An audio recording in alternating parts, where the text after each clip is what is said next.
능인선원 일요법회.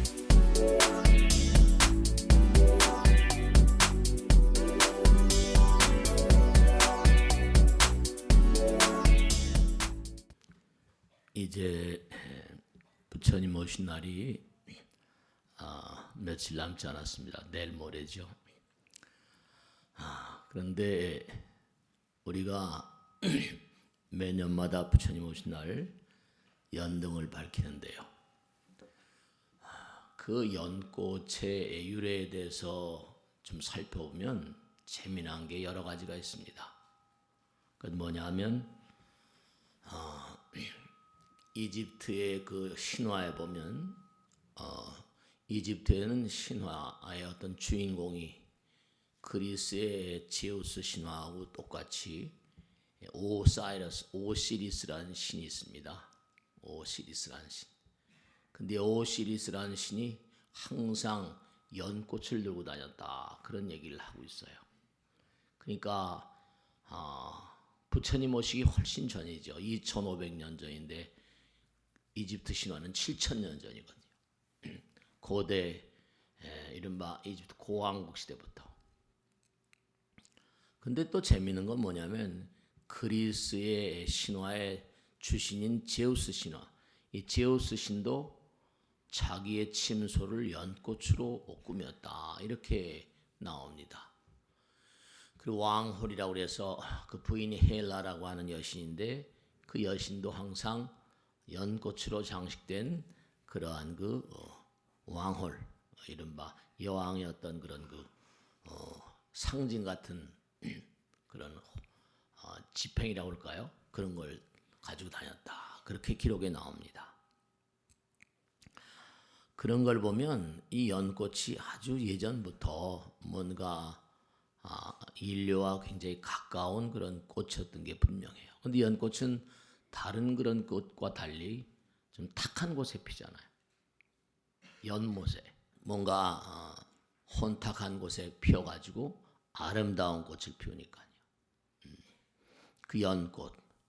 근데 또 하나 또 우리가 생각할 게 뭐냐면 알렉산더 대왕과 디오게네스, 유명한 그런 그 철인이죠. 디오게네스.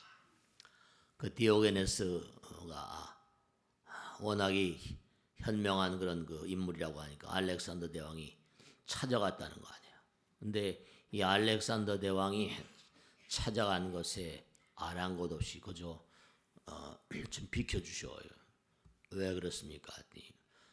이 디오게네스는 항상 뭐죠? 대낮에도 등불을 들고 다녔다. 그 잘 아시잖아요, 그죠? 대낮에도 등불을 들고 다녔다.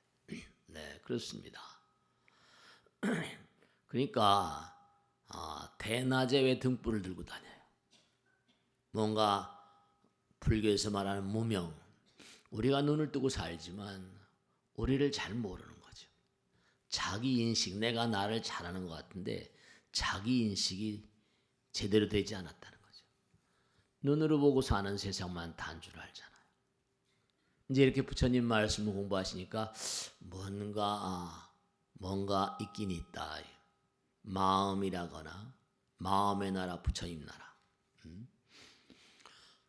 그러니까 우리가 불교라거나 불자로 살면서 중요한 건 뭐냐면 많은 사람들의 마음에 그 탁한 세상을 살아가는 어둡고 힘겨운 세상을 살아가는 사람들에게 연꽃과 같은 아름다운 연등이라고 그러잖아요. 그 초파일 연등을 다 밝히잖아요. 연등을 밝히고 등불을 좀 밝히는 그런 불교가 되고 불자가 돼야 되겠다. 그러려면 어떻게 돼요? 우리가 무슨 성불 합시다 그러니까 저먼 무슨 미래 성불하는 게 아니라 정말 매일매일을 연등처럼 살아야 됩니다. 그래야지 무슨 부처님께서 우리에게 불교를 말씀하신 참 뜻이 바로 뭐냐? 지금 당장 부처로 삽시다. 지금 당장 뭔가 부처님의 뜻을 실천하는 삶을 삽시다. 그런 뜻이죠. 대체로 보면 우리가 사회도 여러 직업군이 있잖아요. 보면 첫째로 뭐냐 하면 대체로 법을 전공하는 사람들. 대체로 법은 무엇을 대체로 그렇게 판단하는 거 아니? 대체로 제가 이제 여러분 잘 아시지만 법을 이렇게 집행하는 사람들 보면 전부가 다 과거의 어떤 그런 일들을 가지고 판단을 내리잖아요. 그러니까 상당히 경직되어 있는 그런 수가 있습니다. 물론 이제 모든 걸 꼼꼼히 다 이렇게 챙겨야 되니까. 그러니까 판단을 내리는 게 전부 다 과거에 살다 보니까 흘러간 과거에 굉장히 그렇게 많은 그런 심혈을 기울이죠. 근데 또한 그런 직업군이 있는데, 직업군이랄까요, 뭐 이제 또 선거가 있지만 정치가의 어떤 길을 걷고 있는 분들은 대체로 내가 이 나라, 이 국민들, 이 지역 사람들 뭔가 미래, 찬연한 미래를 제시하겠습니다. 뭔가 여러 가지로 하겠습니다. 정치인들은 대체로 말을 통해 가지고 그들을 인도하는 분들이니까 미래에 사는. 근데 이제 종교라고 하는 이런 그런 카테고리는 뭐냐면 항상 지금 이 순간을 잘 살아야 된다. 이 순간 항상 뭔가 의미롭게 살아야 된다. 직업군마다 뭔가 그들이 이렇게 바라보는 안목들이 말이죠. 좀 달라요. 뭔가 제가 법을 뭐 이렇게 집행하시는 뭐 법조인들이나 변호사님들이나 여러분 보면 그 있는 거 이게 어땠던가 저땠던가 뭐 이렇게 따지는 거 있죠. 그러니까 좀 이렇게 막혀 있는 수가 많이 있단 말이에요. 근데 이제 이 직업 따라 다 다르죠. 그러니까 불교는 뭐냐면 항상 부처님께서 이 시대의 등불이 되라. 매일매일 삶이 등불의 삶이어야 된다. 참여하는 가운데 끊임없이 가르침을 실천해서 이 시대의 등불이 돼야 된다. 다른 순간이 있지 아니하다. 이 순간이 뭐라? 영원이라는 얘기를 하잖아요. 이 순간을 놓치고선 영원히 있을 수가 없다. 그러니까 항상 우리가 노만 빈센트 필이라고 영국의 런던 대학 유명한 교수인데 이 사람이 항상 한 얘기가 쭉 많은 사람들을 다 체크한 거예요. 체크했는데 보면 그 사람이 하루 온종일 어떤 생각을 하나 아주 상당히 오랜 시간 조사를 했는데 재미난 게 뭐냐면 우리 사람들이 매일매일 사는데 아직 일어나지 않은 발생하지 않은 어떤 일에 대한 걱정이 한 40% 된다는 거죠. 이건 다 나와 있는 얘기 아니에요. 많이 알려진 얘기입니다. 또 그 다음에 이미 일어나서 뭔가 이게 어쩔 수 없는 그런 일들, 그런 걱정이 한 30% 정도 되더라는 거죠. 그 다음에 별로 신경 쓸 일이 아닌 소소한 것들의 한 22%. 그 다음에 도저히 어떻게 바꿀 수 없는 어떤 사건에 대한 걱정이 한 4%. 그러니까 전부 다 얼마인고 하니 96% 정도가 쓸데없는 생각이라는 결론이에요. 우리가 매일매일 살아가면서 비싼 밥 먹고 쓸데없는 생각을 그렇게 많이 한다는 겁니다. 그게 경전에 이렇게 나오잖아요. 정반왕이 부처님께 묻습니다. 정반왕이 매일매일 바쁘고 하다 보니까 어떻게 기도할 시간이 없다 그랬더니 기도의 염불의 공덕이 어떠합니까 묻잖아요. 우리 공부했잖아요. 그랬더니 이렇게 얘기하죠. 사람의 머릿속엔 수많은 생각이 흘러간다. 그러니까 하루에 5만 가지 생각한다고 하잖아요. 수도 없이 많은 생각이 명멸하는데 그중에 자기가 잡는 생각 따라서 미래가 결정된다. 뜻 있는 곳에 길이 열리는 거죠. 그러니까 그 많은 생각을 전부 다 녹여내리면서 하나로 갈 수 있는 길, 그 길은 바로 뭐냐면 염불하는 길, 부처님 생각하는 길이다. 그러니까 수많은 생각, 1차 안락안에 900생멸을 하고 수많은 생각이 흘러가는데 그 중에서 약사랩을 관세음보살 딱 잡아버리면 그 길로 간다는 거예요. 그러니까 염불하는 공덕은 그와 같이 구옵니다. 자기 아버지한테 얘기합니다. 그러니까 우리 눈에 수많은 생각, 쓸데없는 생각, 아마 연꽃이라는 것을 오사이러스 이집트 신화라거나 그리스 신화라거나 부처님께서도 연등 연꽃을 말씀하신 게 뭐냐면 우리 두뇌가 너무나 이게 탁하죠. 두뇌가 너무 탁하니까 그 중에서 아름다운 꽃을 피워라, 연꽃을 피워라. 그런 마음이 이제 이른바 말하면 기도하는 마음, 참선하는 마음 같은 거거든요. 세상이 혼탁하니까 이와 같은 세상을 살면서 당신은 지금 당장 연꽃으로 살아야 된다. 연등으로 살아야 된다. 이런 취지로 말씀하신 거예요. 그러니까 부처님 말씀대로 화엄에도 나오잖아요. 네가 살고 있는 지금의 상황, 그 상황은 전부가 다 네 마음 가운데서 뽑아낸 생각으로 만든 세계래. 생각으로 만든 세계니라 전부 다. 그러니까 너의 안팎의 모든 존재가 너의 마음이 만든 그림자다. 없따라서 시간이란 어떤 그런 시간이란 어떤 도로 위에 내가 만든 뭐라 그림자 따라 지금 움직이고 있다. 그래서 그를 자각하라. 그를 자각하라. 그러니까 우리가 항상 정말 시간이란 도로가 아니라 시간이란 열차 위에 타고 자기의 생각을 뽑아내면서 지금 뭔가를 자꾸만 이렇게 길을 만들어가고 있는 그런 존재라니까요. 근데 이 두뇌 가운데 수많은 생각이 명멸하는데 어떤 생각을 뭔가 이끌고 갈 것인가.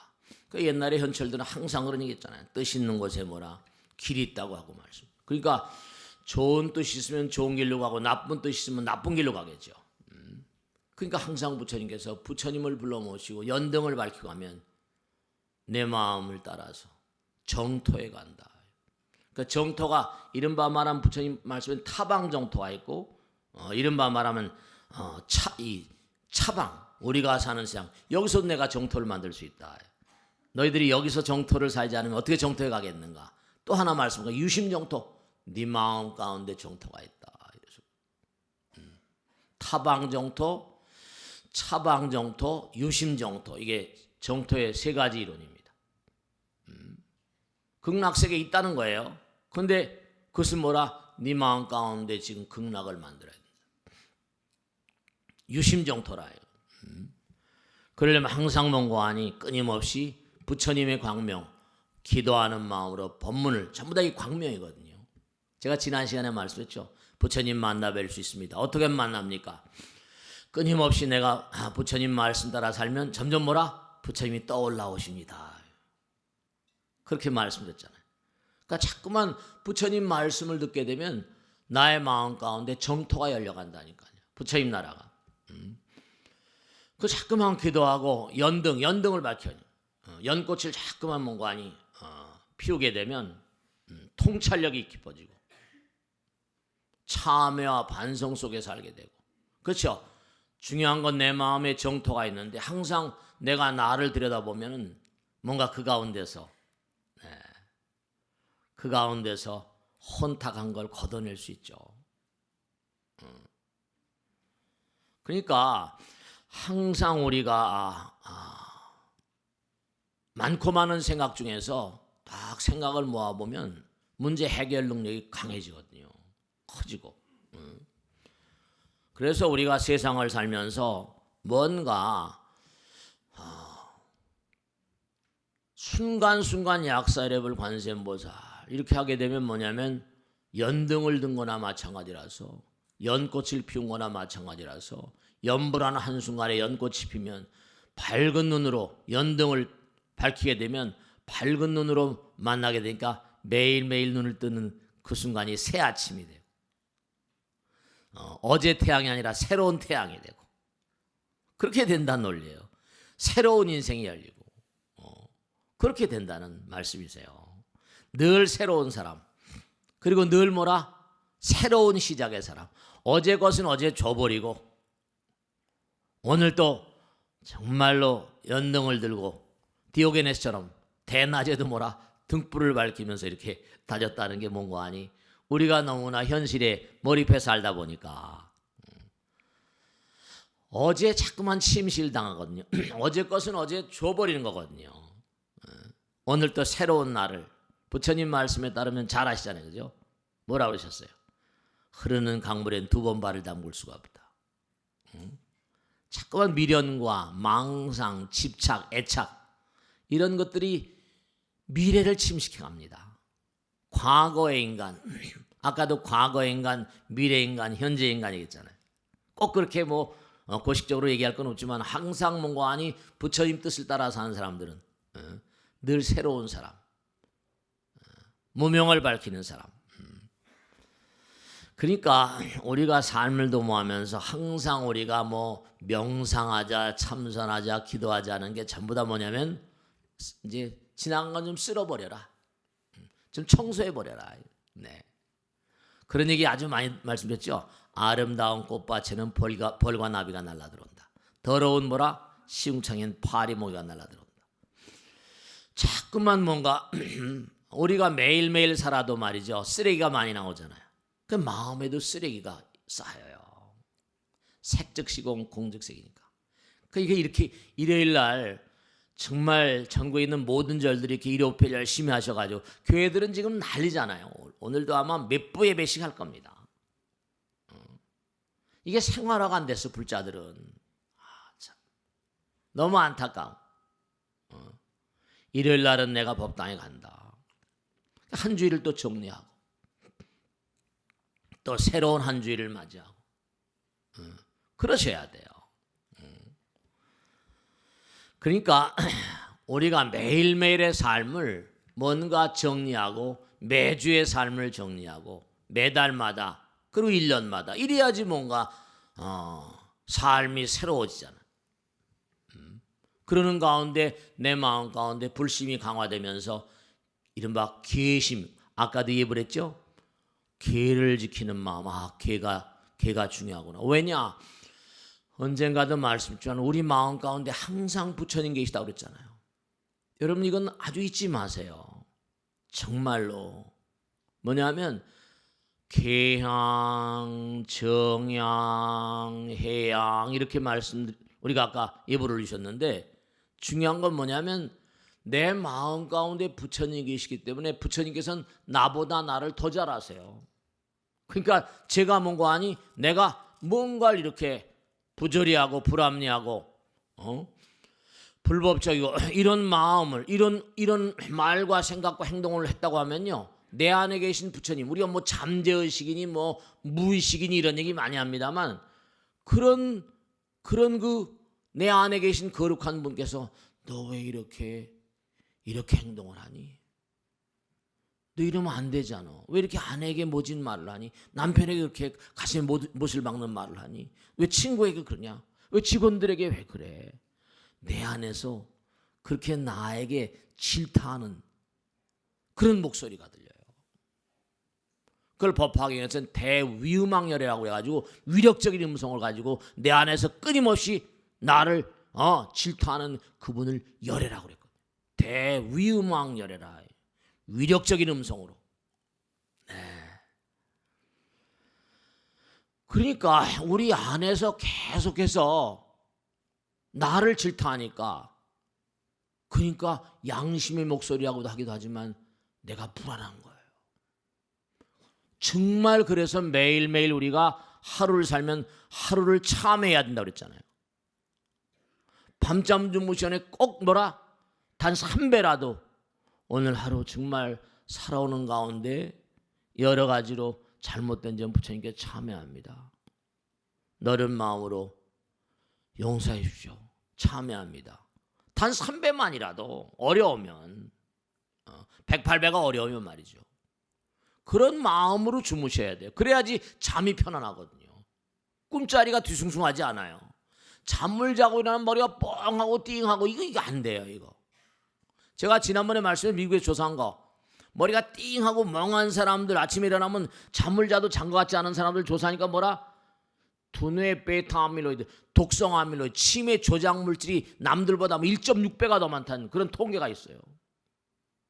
머리가 아침에 딱 일어나면 맑아야 돼요. 딱 맑아야 된다니까. 그러려면 잠을 잘 주무셔야 돼요. 잠 관리, 꿈 관리를 잘 하시고 의식 관리. 그러니까 참회를 뭐 종교에 등장하는 이런 거하고 생각하지 마시고 나의 두뇌 건강을 위해서 나는 밤잠 자기 전에 꼭 3배라도 하고 자야겠다. 108배라면 좋지 말씀이죠. 그러니까 이 계심이라는 게 참 중요해요. 하루 온종일 살면서 여러 가지 쓰레기를 많이 쌓거든요. 쓰레기 청소하는 거예요. 죄무자성 종심기랬잖아요.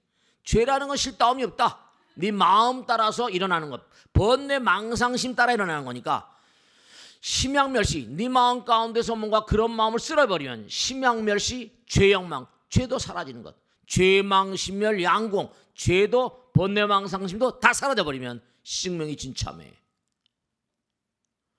마음을 청소하고 주무시면 마음이 청신해지잖아요. 맑아지잖아요. 네. 그럼 잠을 주무셔도 머리가 맑고 독성 물질들이 많이 정화된다니까요. 요즘엔 특히 안타까운 게 뭐가 안타까운 거 아니? 인터넷이나 스마트폰 보면 말이죠. 너무나 지식 테러, 전 그렇게 부릅니다. 지식 테러리스트라고. 되지도 않는 얘기를 막 올리는 거예요. 자기 나름 전부 다 전문가야. 전부 다 전문가야. 전문가들이 울고 가겠어요. 전부 다. 이른바 디지털 어떤 그 학자가 써 디지털 무정부주의. 너무 다 똑똑해. 너무 무례합니다. 사람들이 너무 무례해졌어요. 전부 다 쓸만한 내용들은 거의 없고 맨 전부 다 부정적인 어떤 그런 거. 블랙 스완이라는 거 아시죠? 한 방 따가우면 다 날려버리는 거. 블랙 스완. 단 한 번의 예외가 모든 상황을 날려버리는 그런 상황. 이거 자꾸만 이렇게 그러면 어떻게 되는 거 아니? 대중들의 의식이 흐리멍텅해진다니까. 이거 아주 말이죠. 맑아지질 못해요. 페라벨게 이건가 저건가. 그러니까 모두가 다 똑똑하다는 환상 속에 살아요. 전부 다 지 얘기하고 지가 다 똑똑. 그대로 우리 두뇌가 수오만 가지 생각들이 다 쏟아져 나오니까 정화되지 않고 걸러지지 않고 그러니까 매크로 같은 사건이 나오고 막 어떻게 여론을 조작하고 말입니다. 이제는 무슨 정부 기관을 이제 뭔가 이용해서 했는데 이제는 그런 전문가들도 이용해가지고 말이에요. 어떻게 되는지 잘 모르겠어요. 그 너무 부질해. 정말로 공자님 말씀하나 부질해. 예를 알지 못하면 무일입이라 설 수가 없다. 모든 게 되지 않아. 예가 없는 곳에 설 게 아무것도 없어요. 부질해 무일입이라. 정말로 아는 것을 안다고 모르는 것을 모른다고 해야지 진짜 아는 사람이랄 거잖아요. 자기 통제력이 너무 약해요. 계심, 재심, 결국 수행이라는 건 자기 통제거든요. 원하항복기심, 마음을 얼마나 잘 항복받는가. 참회심, 이게 참 중요해요. 그 요즘 시대를 보면 정말로 이게 정말 지식 테러리스트가 너무 많구나. 디지털 무정부주의가 너무나 이렇게 가면 어떻게 될까. 그런 걱정이 상당히 앞섭니다. 그러니까 우리가 삶을 매일매일 도모할 때마다 자기 의식 정리를 잘하고 사셔야 돼요. 특히 지도층에 계신 분들은 말씀이죠. 우리가 죽는 순간까지 아니 영원 그 자체 영원히 안심할 수가 없는 존재입니다. 그걸 아셔야 돼요. 삼계내는 삼계학택이라고 하잖아요. 욕계, 색계, 무색계. 삼계내는 한 군데도 편안한 곳이 없다. 성불 하기 전까지. 그러니까 마음 가운데 우리가 무아상 100%는 어렵지만 자기과잉이랄까 자과잉이라고 할까. 너무나 자기의식들이 쏟아져 나오다 보니까 너무 안타까워. 그러다 보면 서로 그냥 증오하는 사람, 불원천, 정말로 하늘을 원망하지 불의인 사람 하늘을 원망하지도 말고 불의인이라 사람도 원망하지 말고 그 누구도 원망하지 말라. 정말로 증오가 온 세상을 다 전부 다 물들이고 있는 서로 그냥 미워하고 증오하고 서로 정말로 미워하고 증오하는 마음, 그런 마음만을 놔버려도 성공으로 가는 게 확연히 열린다는 거 아니에요. 지도논문 아니야. 위험 간택이려. 단막 증오하면 통연명발이야. 증오하는 마음, 애착하는 마음, 이런 마음만 놔버려도 도의 길이 팡 뚫려버린다, 이렇게 나오죠. 그러니까 우리가 세상을 사는데 정말로 우리가 세상을 사는데 대표적으로 우리가 알고 있는 그런 범주가 있잖아. 아티스트, 예술가들은 뭔가 아니 창의적인 이데아를 가지고, 또 무슨 엔지니어, 그런 부류가 있고, 또 애슬릿, 이른바 경쟁을 하는 투기사, 이른바 운동선수들 같이 말이야. 그 다음에 세이지, 미국의 유명한 경영학자는 현대의 탁월한 CEO들을 보면 이 네 가지 마음을 항상 마음 가운데 가지고 있더라, 그렇게 얘기한 사람이 있어요. 예술가적인 마음, 그렇죠. 이 우주는 아름답고 정말로 자연 그대로가 법이잖아요. 그러니까 예술가적인 안목, 그러니까 디자인 같은 거, 이런 여러 가지로 말이죠. 그 팀워크도 무슨 예술가적인 안목을 바탕으로 해서, 그 다음에 무슨 분석적이고 빅데이터 많이 나오니까 엔지니어적인 안목도 꼭 필요할 것이고, 그 다음엔 나가면서 페어플레이하는, 우리가 올림픽 경기처럼 애슬릿,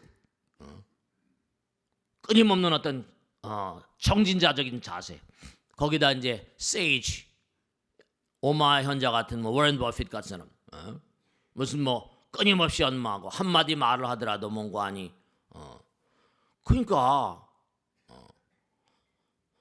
우리가 세상을 살면서 예술가적인 안목, 또 무슨 나름대로 분석적인 어떤 안목, 엔지니어적인 안목, 그 다음 또 무슨 나름대로 페어플레이 하는 마음, 그 다음에 끊임없이 법을 연마하고 부처님 법 따라 지혜로운 어떤 삶, 세이지, 현자란 뜻이 아니에요. 그러니까 우리가 세상을 살면서 아주 중요한 게 우선 자기인식, 내가 누구인가, 자기인식을 투철이하는 가운데 객관적으로 자기를 봐야죠. 나는 누군가, 현실 가운데 나와 영혼을 가는 나, 이 영혼을 가는 나, 마음의 나라의 나를 절대로 무시하지 마세요. 왜냐하면 이 우주를 구성하는 게 아까도 말씀했죠. 부처님 말씀은 마음은 모든 것의 근본이거든요. 마음은 모든 것의 주인이로다. 마음은 주인이 되어 모든 일을 시키나니 마음 가운데 착한 일을 생각하면 그 말과 생각과 행동도 또한 그러하리라. 흡사 수레를 따르는 박규잡같이 모든 티끌도 그 티끌이 만들어진 근본 원리가 뭐라? 마음의 상념입니다. 상념체라고 그러잖아요. 부처님께서 이 우주의 만상은 전 마음이 그렸다, 마음이 만들었다. 일체유심조라, 심여공화사다. 일체유심조라 그랬잖아요. 마음이 만든 거예요. 그러니까 몸도 마음이 만들었고, 세포도 마음이 만들었고, 나가서 회사도 여러분들이 창업을 했다. 이런 마음이 만든 거예요. 이 우주는 부처님 마음으로 지어진 일체유심조니까. 그러니까 마음이 끊임없이 아름다운 마음, 뭔가 나름대로 의미로운 마음으로 회사를 만들고 회사를 운영하고 어떤 자리를 내가 맡았으면 뭔가 우주 의지에 따른 어떤 마음으로 그렇게 나갈 때 그게 제대로 부지해 나갈 수 있는 거예요. 그래서 인사가 만사기도 하고 인사가 망사라고도 하는 거예요. 잘못되면 안 돼요. 모든 게 마음으로 됐으니까, 상념 생각으로 돼 있는 거니까, 색즉시공 공즉색이니까. 그 의식이 처음엔 창업할 땐 잘했는데 가다가 뭐라? 그 의지, 그 초발심이라는 게 중요한 거예요. 초심으로 돌아가자. 처음에 시작할 땐 청신하니까 가잖아요. 가다가 하다 보면 뭔가 아니 이게 또 흐리멍텅해져 버리면 무너져 버리잖아요. 그래서 망하는 거예요. 처음에 돈을 벌거나 뭘 할 때는 열심히 합니다. 창업주들은 열심히 해요. 그런데 돈을 얼마 벌고 나면 힘들다. 좀 쉬었다 가자. 이러면 나는 쉬지만, 나는 이만큼 와서 쉬지만 새 출발한 친구는 내가 쉬는 그때서부터 뛰거든요. 그러니까 그런 친구들이 나를 능가해버리면 나는 무너져 버리고 말죠.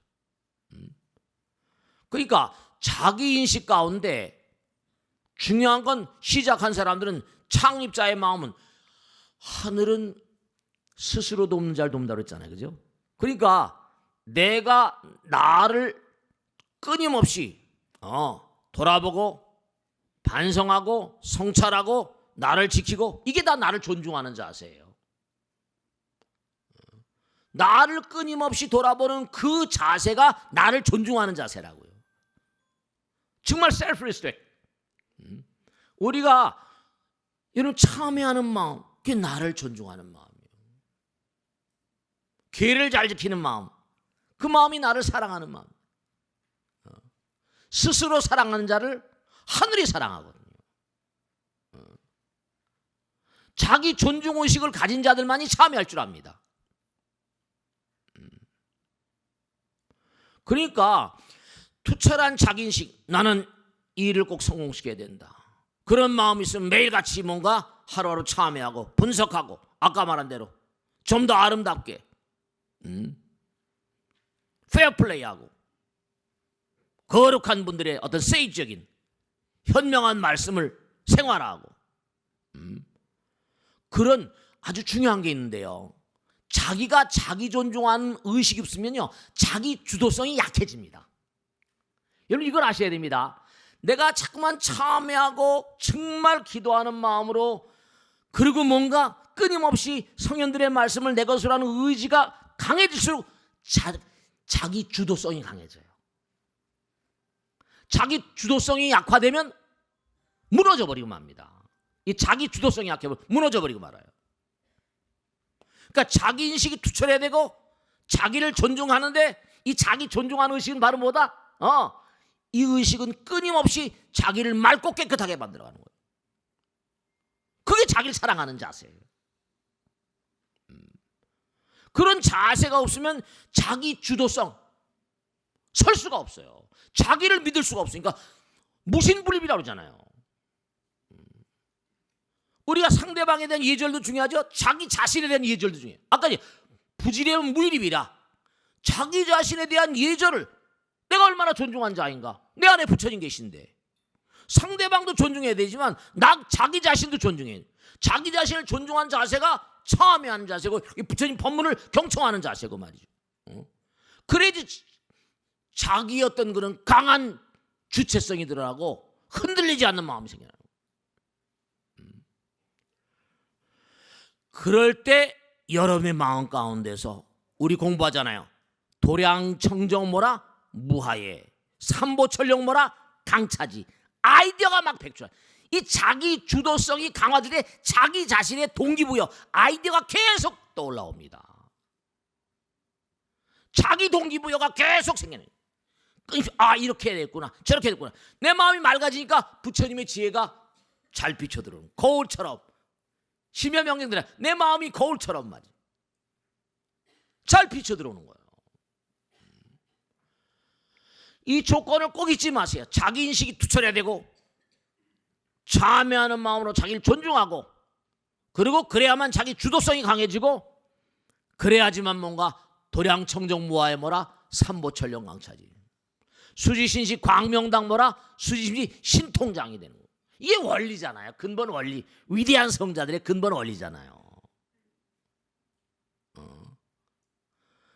그러니까 아까 말씀드린 대로 아티스트적인 어떤 그런 안목, 뭔가 뭘 하더라도 회사를 운영하는 장사라든 간에 뭘 하더라도 좀 말이죠, 사업장을 좀 이렇게 아름답게 뭐지 이렇게 지저분하지 않게 깨끗하게, 그 다음에 좀 분석적으로 차근차근.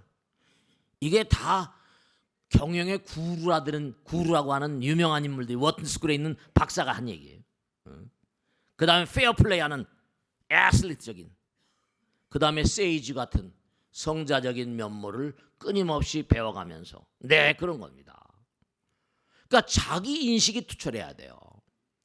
그리고 자기를 존중하는 부처님께서 뭐죠?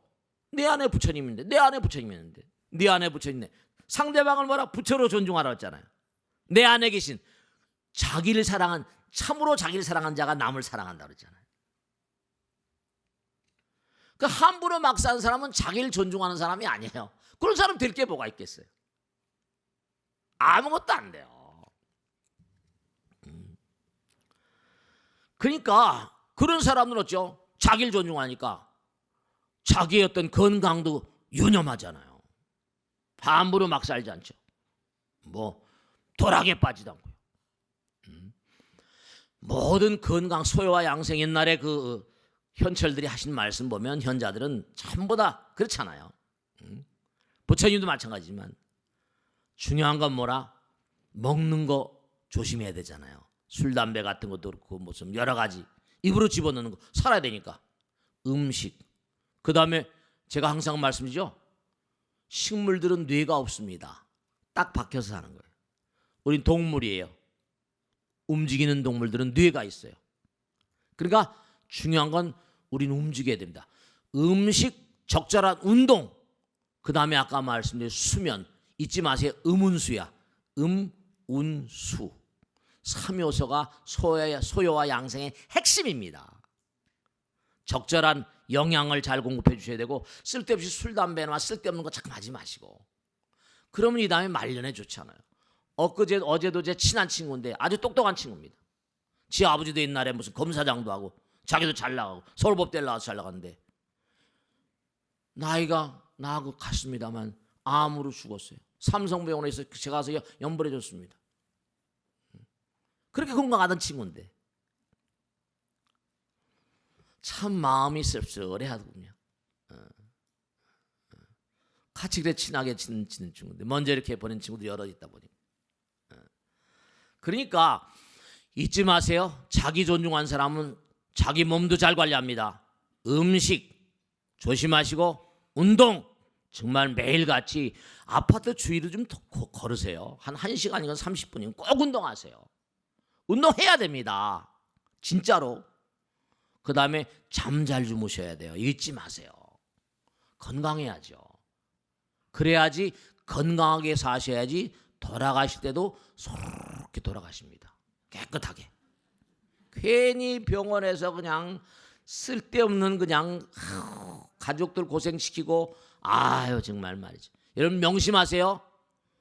50대, 40대, 50대 몸을 잘 보증해야지 60, 70대까지 가고요. 60, 70대 몸을 잘 보증해야지 80, 90대까지 갑니다. 이건 학자들이 한 얘기예요. 60, 70대 몸을 잘 관리해야지 80, 90까지 갑니다. 나이 들수록 몸을 잘 관리하셔야 돼요. 괜히 치매가 오거나 뭐 와가지고 걸치썩이지 말고. 제 주변에도 지금 뭐 파킨슨병이니 뭐 치매니 막 넘실댑니다. 넘실대요. 근데 이렇게 일요일날 법회 오시는 게 얼마나 좋아요. 부처님 말씀을 생각하고 자기도 한번 돌아보고 말이에요. 다 기억은 못 하시더라도 정말로 몸과 마음 sound body는 sound mind 그러잖아요. 그죠? 그러니까 아직도 뭔가 하니 내가 해야 될 일이 남았다. 그런 분들은 응분에 자기 몸과 마음에 대한 관리를 투철해야 됩니다. 정말로 당부드리는 거예요. 그게 연등을 밝히는 거예요. 혼탁하게 살지 말아라. 탁한 곳에 뭐라? 파리 모기만 생겨가지고 평균을 날아다녀가지고 세상을 오염시키고 나를 오염시켜 버립니다. 아까 말씀했잖아요. 5만가지 생각이 날아다닌다고. 부처님 말씀 보면 1찰나간에 두뇌에서 900가지 생겨 1찰나간에 900생멸한대요. 생각이 900가지가 떠돌아다닌대요. 찰나지간에. 그걸 계속해서 하나로 일관되게 나가는 작업. 그러니까 세계적으로 참선 명상 뿜이 일고 있는 이유가 그냥 고요히만 앉아있거나 하더라도 머리가 딱 하나로 보니까 쓸데없는 생각 안 하니까요. 두뇌가 그래도 맑아지잖아요. 제가 자주 말씀드리죠. 여름죠. 낮에 깔딱 졸아도 쌈박했잖아요. 이걸 아셔야 될 게 명심하세요. 모든 생각을 다 내려놓고 잠시 두뇌를 쉬어주면요. 중요한 거예요. 여러분들 안에 부처님 계시다고 그랬잖아요. 여러분이 잠을 주무실 때는요. 부처님께서 내일 또 다시 너 생활해야 되니까 내가 네 몸을 전부 다 회로 정리를 해주십니다. 여러분 몸과 마음 가운데 부처님 계시기 때문에 잠을 그러니까 잠을 잘 자야 된다. 낮에도 쌈박하게 깔딱 5분만 자도 머리가 맑아진 이유. 그동안에 부처님께서 여러분의 두뇌를 회로를 뭐라? 정리해 주시는 거예요. 그렇게 아세요. 이런 마음 가운데 항상 부처님 계시다고 그러잖아요. 한 사람 한 사람이 저보다 부처님 아들 딸이고 성불하는 분들 아닙니까? 부처님이 아들 딸들인데 순간순간 부처님께서 여러분의 몸과 마음 가운데 회로를 정리해 주시고 복원을 해 주십니다. 원래 상태로 복원을 해 주시는 거예요.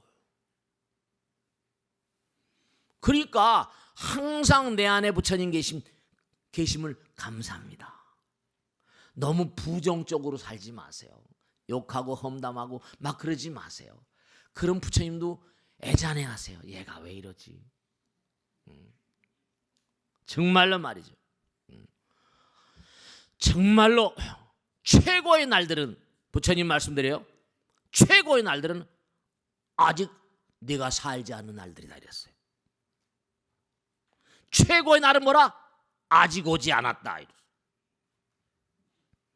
여기 여러분 지금까지 살아오셨죠? 최고의 날들은 뭐냐? 부처님과 더불어 살아가신 날들. 부처님과 더불어 살아가신 날들, 앞으로 아직 지금까지 살아온 날들 반성해 보세요. 우린 계속 걸어가야 되거든요. 그래서 몸과 마음을 다해서 내가 정말 유감없이 인생을 살고 그럼 떠날 때 소록 제가 반포 사는 보살님 말씀드릴게요.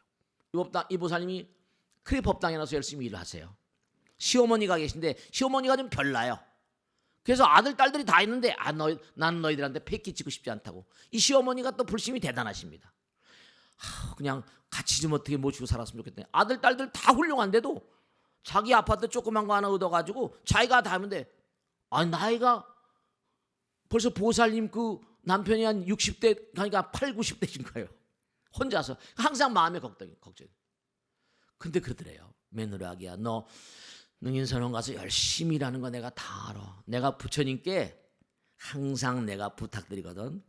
내가 죽는 날은 가족들이 다 모여있을 때 화기하게 했을 때 그때 내가 부처님께 데려가시라고 말씀드렸으니까 걱정하지 마라. 근데 정말로 나이가 많아서 항상 걱정되는데 어느 날 일요일 날 가족들이 다 조그만 아파트에 모인 거예요. 그게 다 점심을 먹고 있더니 아이고 며느라기야 커피 한 잔 끓여다오. 커피 한 잔을 딱 마시더니 기가 막힌 거죠. 눕고 싶다. 그러더니 딱 누우시더니 미동도 없으시더래요. 그래서 어머니 그랬더니 딸가닥 숨이 넘어가시더래요. 너무 깨끗하게. 저한테 와서 그 얘기를 하시더라고요. 얘를 고종명이라고 그래서 저명에 깨끗하게 죽는 것도 큰 복입니다. 정말 스님 부처님께서 다 아시나 봐요. 이러시더라니까요. 네, 부처님께 다 아시죠. 근데 함부로 막 살아버리면 아까 부지래면 무일입이라 예절 부처님 내 안에 계신 부처님 계신데 부처님께 예절을 잘 지켜야죠. 함부로 막 사는 건 예절이 아니에요. 우리가 항상 부처님 감사합니다. 이 감사라는 단어는 두 글자가 아니라 감사하다는 마음 가운데는 부처님 인정하는 마음, 부처님 존중하는 마음, 부처님 사랑하는 마음, 이게 다 들어있는 단어예요. 이게요. 감사란 단어가 한 단어가 아니라니까요. 감사합니다. 부처님 인정하는 마음, 부처님 존중하는 마음, 감사합니다. 감사합니다. 부처님 사랑합니다. 감사가 아니에요. 부처님 인정하고 부처님을 존중하고 부처님 사랑합니다. 눈물겹게 사랑합니다. 그게 다 한목에 들어있는 단어가 감사예요. 항상 감사합니다를 잊지 말고 사시라고요. 정말로 말씀이죠. 그러니까 감사는 기적을 일으키는 거예요. 감사가 기적을 가져옵니다. 전 체험하고 살고 있거든요. 실제로 부처님께 대한 감사, 하늘에 대한 감사, 세상에 대한 감사. 그러니까 우리는 매일매일 걸어가야 되는데요. 내 한 걸음 한 걸음에 부처님이 역사하시거든요. 부처님 감사합니다. 내가 호흡을 할 수 있음에 감사하고. 생각을 해보세요. 호흡이 나갔다 안 들어오면 죽는 거 아니에요? 호흡 하나하나에 감사하시라고요. 감사합니다. 너무 무심하게 살고 있잖아요. 우리 너무 감사를 모르고 살고 있는 거 아닙니까? 너무 무심한 거 아닙니까? 부처님께? 분명한 사실. 그러니까 우리가 정말 우리의 수행의 목표는 뭐냐? 우리 공부의 목표는 정말로 부처님 감사할 줄 아는 사람은 자기 존중의 사람이죠. 그러니까 이게 전부 다 보면 성리학이라거나 주자학을 성리학이라고 그러죠. 그 당시에 이 선불교라는 게 뭐냐면 우리가 선이라는 게 좀 직지인심이라고 그러잖아요. 불림 문자라고 하니까 좀 비체계적이고 이른바 말한 비역사적인 어떤 측면이 있습니다. 근데 송나라 그 당시에 몽고하니 성증리라고 그래가지고 위정자들이 이런 거 어떤 선불교에 많이 빠져 있으니까 유교를 뭔가 새로운 차원으로 뭔가 열어가자, 그런 마음이라는 게 주자학 같은 거고 성리학 같은 거잖아. 뭐 동중설하거나 무슨 주자학의 무슨 주의 이런 사람 전부 다. 그런데 여러분 한번 생각해 보세요. 제가 왜 유학 얘기를 말씀드린 거 아니? 우리의 선조들이요, 우리보다 지혜가 하열했다? 이런 생각하면 절대로 안 됩니다. 왜냐? 의상조사의 법성계라는 거 아시죠? 법성원용 무의상 제법부동 본래죠. 지금 봐도 어마어마한 내용이거든요. 그게 정말로 통일신라대 신라시대 때 온 국민에게 유포됐던 그런 사상이에요. 화엄사상. 어떻게 생각하세요? 1300년 전에, 1000년 전에 의상대사가 법성계 그 읊조렸던 게 신라 전토에 다 유포돼서 그런 사상이 천년 신라를 영했던 거예요. 지금도 성리학을 연구하거나 주작, 옛날에 우리 선조들의 이기 이론론적 이론론이 이원론이 해가지고 말이죠. 선조들이 우리만큼 과학이 발달하지 않았을지는 모르겠지만 그들도 다 우리와 같은 사람이었기 때문에 이 우주의 묘리에 대한 통찰력이 아주 깊었던 거예요. 저는 깜짝 놀라는 게 이 법성, 이 의상대사의 법성계가 이게 대단한 내용인데 이게 신라시대 때 유포돼서 온 국민이 다 읊어냈다면 한번 생각해 보세요. 그 당시에 신라의 백성들도 영혼을 가는 마음 같은 그런 마음들이 그게 장난이었겠냔 말이죠. 끊임없이 여러분들이 수행하는 자세, 수련하는 어떤 자세만이 어떤 승리의 DNA랄까요? 성불의 DNA랄까요? 그런 걸 양성해 나갈 수 있습니다. 부처님 오신 날이 얼마 남지 않았는데 꼭 당부드리겠는데 정말로 정말로 우리가 아까 이집트에서도 오시리스니 연꽃을 들고 다녔고 제우스 신도 뭐라 헤라의 신 다 연꽃 침대에 잠을 잤었고 다 이게 부처님도 연꽃을 얘기하셨고 이게 다 뭐냐? 디오게네스가 뭔가 대낮에도 등불을 들고 다녔다는 무명을 깨라는 거죠. 그런 마음으로 우리가 부처님 오신 날을 맞이하고요. 매일매일을 정말로 불자답게 부처님 가르침답게 정말 자기 존중이 무엇인가, 내가 나를 존중하는 그런 삶이, 아까 감사하는 마음은 부처님 인정하는 마음이고 부처님 존중하니까 그 존중하는 부처님 존중하는 나도 뭔가 아니 내 마음 가운데 부처님 계시니까 부처님 사랑합니다. 정말로 부처로 삽시다. 우리 불자로 진정한 부처님의 아들로 삽시다. 매일 불교 뭐 여기 터지고 저기 터지고 정말 안타깝지만 정말 부처님은 우리의 마음 가운데 계시거든요.